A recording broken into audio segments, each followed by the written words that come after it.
Hello, പുതിയ വീഡിയോയിലേക്ക് സ്വാഗതം. ഒരാളുകൂടിയുണ്ട്, പുള്ളിയുടെ മുഖം കാണിക്കുന്നില്ല. പഴുത്ത ഇല വീഴുമ്പോൾ, പഴുത്ത ഇല അറിയോ? ഏത് ഇലയാവട്ടെ, പച്ച ഇലയിൽ നിന്ന് ചിരിക്കാൻ തുടങ്ങും. പറഞ്ഞ മനസ്സിലാവുന്നില്ല? പച്ച ഇലയിൽ നിന്ന് ചിരിക്കും. പഴുത്ത ഇല വീഴുമ്പോൾ പച്ച ഇലയിൽ നിന്ന് ചിരിക്കും. കാരണം പറഞ്ഞല്ല, അവൻ വീഴുന്നല്ലോ എന്ന് പറഞ്ഞിട്ട്. പക്ഷേ ഇതും പഴുക്കും നല്ലിക്കൊണ്ട് അതിന് ചിന്തയില്ല. അത് ആ സമയത്തങ്ങ് ഈ ചിരിക്കുന്നുള്ളൂ. അതിനും പഴുക്കും എന്നല്ല ചിന്തിക്കണം കേട്ടോ. കാരണം ഒരു ഉദാഹരണം പറയുവാണ്. നമ്മളിപ്പോൾ അടുത്തവരുടെ വീഴ്ചയെ കണ്ട് ചിരിക്കുന്നവരാ. പെട്ടെന്ന് ഒരാൾ ഒരു ഗട്ടറിലേക്ക് വീണു, നമ്മൾ ചിരിക്കുന്നവരാണ്. കാരണം വേറെ ഒന്നുമില്ല, നമ്മൾ ചിരിക്കാനേ തോന്നുള്ളൂ. ഓടിച്ചെന്ന് അദ്ദേഹത്തിനെ കൈപോക്കി എടുക്കാൻ നോക്കൂല. എവിടെ നമ്മൾ ഒരാൾ വീണാലും ആദ്യം നമ്മളെ ടാർഗറ്റ് എന്താണ്? ചിരി. അതാണ് പഴുത്തല വീണാൽ പച്ചല എന്ന് ചിരിക്കുന്നു പറഞ്ഞത്. അതുപോലെ പല പല ആൾക്കാരെയും നമുക്ക് ഉപദേശിക്കാൻ പറ്റും. അത് മനസ്സിലാവുന്നുണ്ടോ? പല ആൾക്കാരെ നമുക്ക് ഉപദേശിക്കാൻ പറ്റും. പക്ഷേ നമ്മളെ വീട്ടിൽ വരുമ്പോഴാണ് അതറിയുന്നത്. ഇന്ന് ഒരു ഭാര്യയും ഭർത്താവും കൂടി ഭയങ്കര ഉപദേശമാണ്. നിങ്ങൾ അങ്ങനെ ജീവിക്കണം, നിങ്ങൾ അങ്ങനെ ജീവിക്കണം, നിങ്ങൾ മറ്റതുപോലെ ജീവിക്കണം, മറിച്ചതുപോലെ ജീവിക്കണം. സ്വന്തം തലയ്ക്ക് അടി കിട്ടിയപ്പോഴാണ് അറിയുന്നത്. ഇത് ഇങ്ങനെ ഉണ്ടാവുമല്ലേ. കാരണം വേറെ ആൾക്കാരെ ഉപദേശിക്കാൻ ഭയങ്കര എളുപ്പമാണ്. എല്ലാ കാര്യവും അങ്ങനെയാണ്. ഭാര്യ ഭർത്താവിനോട് സംസാരിക്കാൻ മടി, ഭർത്താവ് അങ്ങോട്ട് സംസാരിക്കാൻ ചെന്നിട്ടുണ്ടെങ്കിൽ ഭാര്യയ്ക്ക് ഇങ്ങോട്ട് സംസാരിക്കാൻ മടിയാണ്. അതേസമയം അന്യപുരുഷൻ പറയുവാണെങ്കിൽ സ്നേഹത്തോടെ സംസാരിക്കുന്നത്. അത് ഇന്നത്തെ കാലമാണ്, കലിയുഗം. പറഞ്ഞ മനസ്സിലാവുന്നുണ്ടോ? ഇതൊക്കെ നമ്മൾ കുറച്ചൊക്കെ കണ്ടിട്ട് കാണാത്ത ഭാഷയിൽ പോകണം. നമ്മൾ വീട്ടിൽ കിടന്ന് എന്തെങ്കിലും കലാപം ഉണ്ടാക്കിയിട്ടുണ്ടെങ്കിൽ അയൽ വീട്ടുകാർ പറയുന്നത് എന്താണ്? അവന് സംശയരോഗം എന്നാണ്. അതാണ്.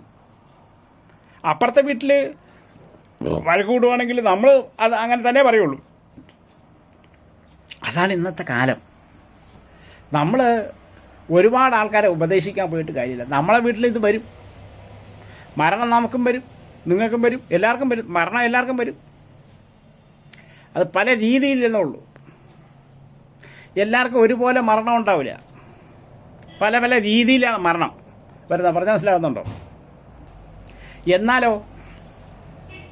ഇപ്പോൾ ഒരാൾ നമ്മളെ വാളെടുത്ത് നമ്മളെ കഴുത്ത് മുറിക്കാൻ വരുന്നു, ദേഷ്യത്തിലാണ് വരുന്നത്. അവനടുത്ത് നമ്മൾ ചൂടായി കഴിഞ്ഞാൽ ആ വാള് നമ്മളെ കഴുത്തിൽ വീഴും. അതേസമയം ചിരിച്ചാലോ തീർന്നു. അതാണ് ചിരി എന്ന് പറഞ്ഞാൽ പല സൈസ് ചിരികളുണ്ട്. കളിയാക്കുന്ന ചിരിയുണ്ട്, പറഞ്ഞതാണ് കളിയാക്കുന്ന ചിരികളുണ്ട്, ചില സന്തോഷ ചിരികളുണ്ട്. അതിൽ ഏറ്റവും വലിയ ചിരിയാണ് മാതാവിൻ്റെ ചിരി. മാതാവ് ചിരിക്കുന്നു പറഞ്ഞിട്ടുണ്ടെങ്കിൽ അത് ചിരിക്ക് ഒരു വ്യത്യാസവുമില്ല. കാരണം കൊടുത്താലും ചിരിക്കും, കൊടുത്തില്ലെങ്കിലും ചിരിക്കും. എല്ലാം മാതാവിന് ചിരിയാണ്. ആ ചിരിക്കാനുള്ള ഒരു വിലയുള്ളൂ. അതേപോലെ നമ്മൾ ആരെങ്കിലും ഒന്ന് സഹായിക്കുന്ന സമയത്ത് അദ്ദേഹത്തിൻ്റെ മുഖത്ത് വരുന്ന ചിരിയുണ്ടല്ലോ, ആ ചിരിയാണ് ഏറ്റവും വലിയ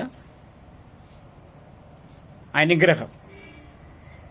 മെയിൻ ചിരി അമ്മയുടെ, അപ്പൻ്റെ. മനസ്സിലാവുന്നുണ്ടോ?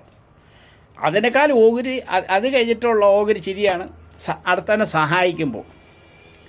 ഇപ്പം നമ്മൾ സ്വന്തക്കാരെ സഹായിക്കില്ല, അടുത്ത ആൾക്കാരെ സഹായിക്കാൻ നോക്കും. സ്വന്തക്കാർ പട്ടിണി കിടന്നാലും കുഴപ്പമില്ല, സ്വന്തം ജോലിക്കാരെ സഹായിക്കില്ല, അടുത്ത ആൾക്കാരെ നമ്മൾ സഹായിക്കും.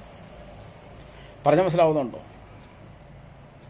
ഒരുപാട് അനുഭവങ്ങളുള്ള ഒരു വ്യക്തിയാണ് ഞാൻ. പറഞ്ഞ മനസ്സിലാവുന്നുണ്ടോ? അപ്പോൾ നമ്മൾ ഒരാളെ വേറെ ഒരുത്തന്നെ താത്തിക്കെട്ടാൻ പാടില്ല. താത്തിക്കെട്ടിട്ടുണ്ടെങ്കിൽ നമ്മളെ കാര്യം പോക്കാണ്. കാരണം അടുത്തവൻ്റെ വീട്ടിൽ നടക്കുന്നത് നമ്മളിവിടെ നിന്ന് പൊങ്ങച്ചൻ പറഞ്ഞിട്ട് അവിടെ അങ്ങനെയാണ് ഇങ്ങനെയാണെന്ന് പറഞ്ഞുകൊണ്ട് ചിരിക്കല. അവരുടെ വീട്ടിൽ നിന്ന് അടിയാണ്, ഇവരുടെ വീട്ടിൽ നിന്ന് അടിയാണ്. അത് നമ്മൾ പറഞ്ഞ് ചിരിക്കലാണ്. പക്ഷെ എന്താണ്, നമ്മളെ വീട്ടിൽ വരുമ്പോഴേ നമുക്ക് അതിൻ്റെ വില അറിയുള്ളൂ. നമ്മളൊരിക്കലും വേറെ ഒരാളെ കണ്ട് നമ്മൾ അങ്ങനെ താത്താൻ പാടില്ല. എനിക്ക് മരണമുള്ളതുപോലെ തന്നെ നിനക്ക് മരണം, നിനക്ക് മരണമുള്ളതുപോലെ തന്നെ അടുത്തവന് മരണം. ലോകത്തിൽ എത്ര കണ്ടുപിടിച്ചാലും മരിക്കും. വലിയ വലിയ സയൻറ്റിസ്റ്റ് പറയുന്നത് അവരൊക്കെ ഭയങ്കര ദൈവമായിട്ട് അവരൊക്കെ കണക്കൂട്ടണം. അവരൊക്കെ ദൈവമല്ല, അവർ മരിക്കുന്നവരാണ്.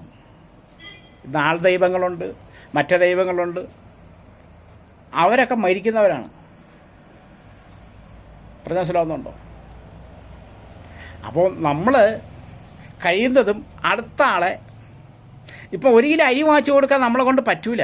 1 കിലോ അരി വാങ്ങിച്ചു കൊടുക്കാൻ നമ്മളെ കൊണ്ട് പറ്റൂല. പക്ഷെ അദ്ദേഹത്തിനെ ഉപദ്രവിക്കരുത്, ശല്യപ്പെടുത്താൻ പാടില്ല. അദ്ദേഹത്തിൻ്റെ വഴി കൊടുക്കാൻ പറ്റുമെങ്കിൽ കൊടുക്കുക, ഇല്ലെങ്കിലോ ക്ഷമിക്കുക, ഇത്രേ ഉള്ളൂ. ഒരാൾക്കൊരു സഹായം ചെയ്യാൻ പറ്റിയില്ലെങ്കിൽ പറ്റില്ലെന്ന് പറയാൻ ക്ഷമിക്കുക, അവരെ കളിയാക്കരുത്. പറഞ്ഞ മനസ്സിലാവുന്നുണ്ടോ? ഇന്ന് എനിക്ക് മെയിനായിട്ട് നിങ്ങളത് പറയാനുള്ളത്, നിങ്ങൾ തെണ്ടിയിട്ട് വീട് വെച്ചോ, റോട്ടിൽ കിടന്നോ, ലോൺ എടുക്കരുത്. ലോൺ എടുക്കാൻ പാടില്ല. കാരണം ഇപ്പം എൻ്റെ വീട്ടിൽ എൻ്റെ അനുഭവം ഞാൻ പറഞ്ഞുതരാം. എൻ്റെ മോൻ മറന്നു പോയിട്ട് ഒരു 3 ദിവസമായുള്ളൂ ഫീസ് ഊരിയത്. ആ പടം എത്ര, 1 മാസത്തെ പൈസ കൊടുക്കാണ്ട് ഫീസ് ഊരാൻ. 1 മാസത്തെ പൈസ 3 ദിവസം താമസിച്ചുള്ളൂ. അപ്പം തന്നെ ഓടി വന്നിട്ട് ഫീസ് ഊരി അങ്ങ് വെച്ചു ലൈൻമാൻ. പറഞ്ഞ മനസ്സിലാവുന്നുണ്ടോ? അതേസമയം ഇവിടെ എന്തോരം കോടീശ്വരന്മാർ പൈസ കൊടുക്കാനുണ്ട്. ഓരോ കമ്പനികൾ അവിടുത്തെ ഫീസ് ഊരില്ല. അണ്ടി വിറയ്ക്കും, അണ്ടിയില്ല, അണ്ടി ഇങ്ങനെ വിറയ്ക്കും, ഇങ്ങനെ കിടന്ന് ആടും അവിടെ ഫീസ് ഊരാൻ പോയിട്ടുണ്ട്. അതുപോലെ ലോണ്, കോടിക്കണക്കിൻ്റെ ലോൺ എടുത്തവന്മാർക്ക് ഒരു ജപ്തിയില്ല. ഏതെങ്കിലും പാവപ്പെട്ടവർ 1 മാസം മുടങ്ങിയിട്ടുണ്ടെങ്കിൽ പിന്നെ ജപ്തി നോട്ടീസാണ് വരുന്നത്. ഇതാണ് ഇന്ത്യ രാജ്യം. പാവപ്പെട്ടവർക്ക് ലോൺ എടുക്കുവാണെങ്കിൽ നിങ്ങളൊരു കാര്യം ചെയ്യും, 5 കോടി 10 കോടിയൊക്കെ എടുക്കുന്നേ. അപ്പം നിങ്ങൾക്ക് എന്തെങ്കിലും ആനുകൂല്യം ഉണ്ടാവും. 1 ലക്ഷം 10 ലക്ഷം ഒന്നും എടുക്കല്ലേ, നിങ്ങളെ കൊന്നുകളയും ഈ ബാങ്കുകാർ. കഴിയുന്ന ലോൺ എടുക്കാതിരിക്കാൻ നല്ലത്. മുറ്റത്ത് വരാന്തെ കിടന്ന് ഉറങ്ങി എല്ലാവരും, ആരെങ്കിലും സഹായിക്കാൻ വരും. നമ്മളൊരിക്കലില്ലേ, അഹങ്കാരം പാടില്ല. വല്ലവൻ്റെ പൈസ ഇട്ട് കളിക്കുമ്പോൾ നമ്മൾ സൂക്ഷിക്കുക. ഇപ്പോൾ പലിശയ്ക്ക് പൈസ എടുക്കാൻ പോകുന്നവരുണ്ട് കുറേ പേര്. അവർ വന്ന് പൈസ ചോദിക്കുമ്പോൾ കടം കൊടുക്കുന്നവരുണ്ട്. കടം കൊടുക്കുന്നവൻ തെറ്റുകാരനാണ്. എന്തിനാ വാങ്ങിക്കാൻ പോണത്? വാങ്ങിക്കാൻ പോരുത്. ആശുപത്രി ആവശ്യം എന്തെങ്കിലും തെണ്ടണമെന്നേ, വല്ലവരടുത്ത് ചോദിച്ചാൽ പൈസ തരുമെന്നേ. എന്നാലും ലോൺ എടുക്കരുത്. ഈ ലോണും ഈ പലിശയ്ക്ക് പൈസ എടുക്കാൻ പോരുത്. നമ്മളെ അടയ്ക്കാൻ പൈസ ഉണ്ടാവില്ല മക്കളെ. ആ സമയം 100 കോടിയൊക്കെ എടുത്ത് നോക്കിയേ, പൈസ ഉണ്ടാവും. ഈ ബാങ്കുകാരെ തൊടൂല. ഗവൺമെൻറ് നമ്മളെ സപ്പോർട്ടായിരിക്കും. 1 ലക്ഷം 2 ലക്ഷം എടുത്തവൻ്റെ അണ്ടിക്ക് മണി കെട്ടാൻ വരും ഇവർ. പറഞ്ഞ മനസ്സിലാകുന്നുണ്ടോ?